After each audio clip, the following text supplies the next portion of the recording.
Hello guys, সবাই কেমন আছো? আশা করি সবাই ভালো আছো। আজকে আমি বিফ কাচ্চি রান্না করব। প্রথমে মশলাগুলি রেডি করে নিয়েছি। এখানে নিয়েছি হলো জয়ফল, জয়তন, গুয়া মুসুরি এবং শাহি জিরা, গরম মশলা গোটাটা নিয়ে ভেজে গুঁড়ো করে নিয়েছি। এখন আরেক কড়াইতে দিয়ে দিলাম পেঁয়াজ কুচিটা পেস্তা করে ভেজে নিব।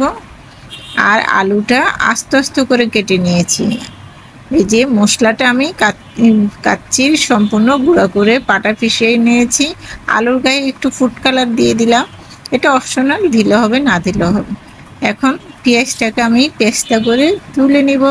পেঁয়াজটাকে খুব সুন্দর করে পেস্তা করে তুলে ভেজে নিয়েছি। পেঁয়াজ পেস্তাটা হয়ে গেছে, এখন তুলে নিচ্ছি। এক সাইডে রেখে দিব।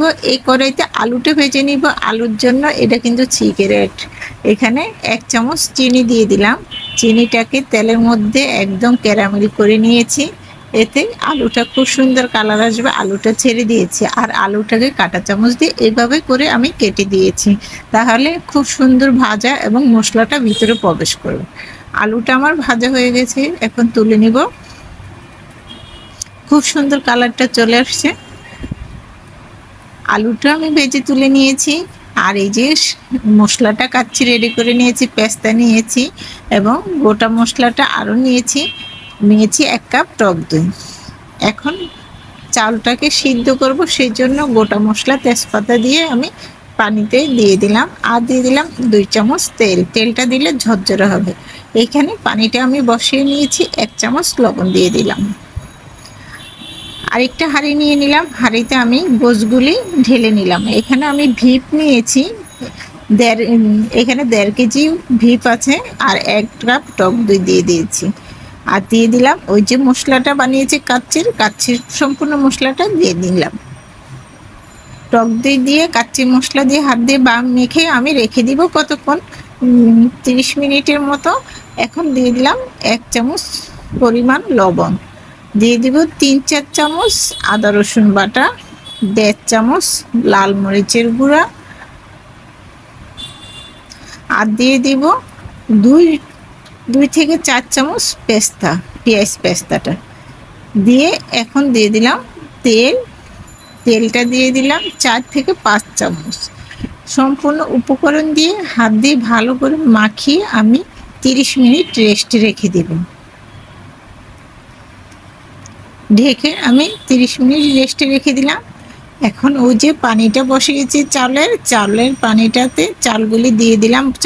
পানিটা বলক আসছে, কিন্তু চালটা পুরো সিদ্ধ করা যাবে না। বলক আসলেই আমি ছেঁকে নেব। বলকটা চলে আসছে, ছেঁকে নিলাম। আর 30 মিনিট পরে এই গোশটাকে হাতে এখন মাখিয়ে নেব। পেঁয়াজটা পেস্তা করেছিলাম না, পেঁয়াজ পেস্তার তেলটা দিয়ে দিলাম। এটা কিন্তু দিলে অসাধারণ টেস্ট আসবে এবং দারুণ একটা ফ্লেভার আসবে। কাঁচামরিচটা দিয়ে আবারও হাত দিয়ে ভালো করে মাখিয়ে নিচ্ছি। উপরে পেঁয়াজ পেস্তাটা ছড়িয়ে দিলাম। দিয়ে দিলাম 4-5 চামচ গুঁড়া দুধ। আর চালটা সিদ্ধ করেছি 50%, চালটাকে উপরে ছড়িয়ে দিচ্ছি। অর্ধেকটা চাল দিয়ে দিলাম। এখন উপরে আমি আলুটা ভেজে নিয়েছিলাম, আলুটা দিয়ে দিব।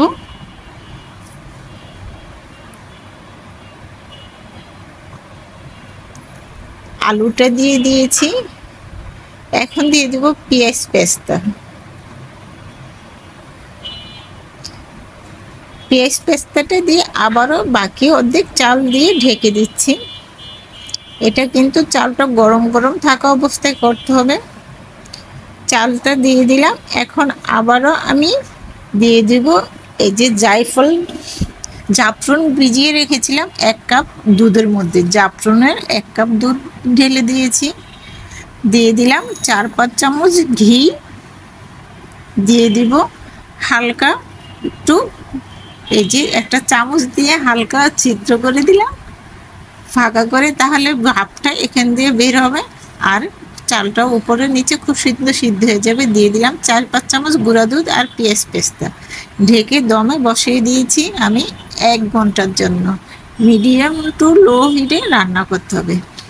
1 ঘন্টা পরে আমি এই যে নামিয়ে নিয়েছি। আমার কাচ্চি বিরিয়ানিটা হয়ে গেছে।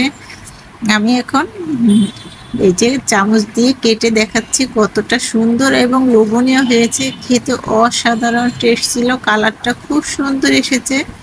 আমি একটা প্লেটে এখন সাজিয়ে পরিবেশন করব।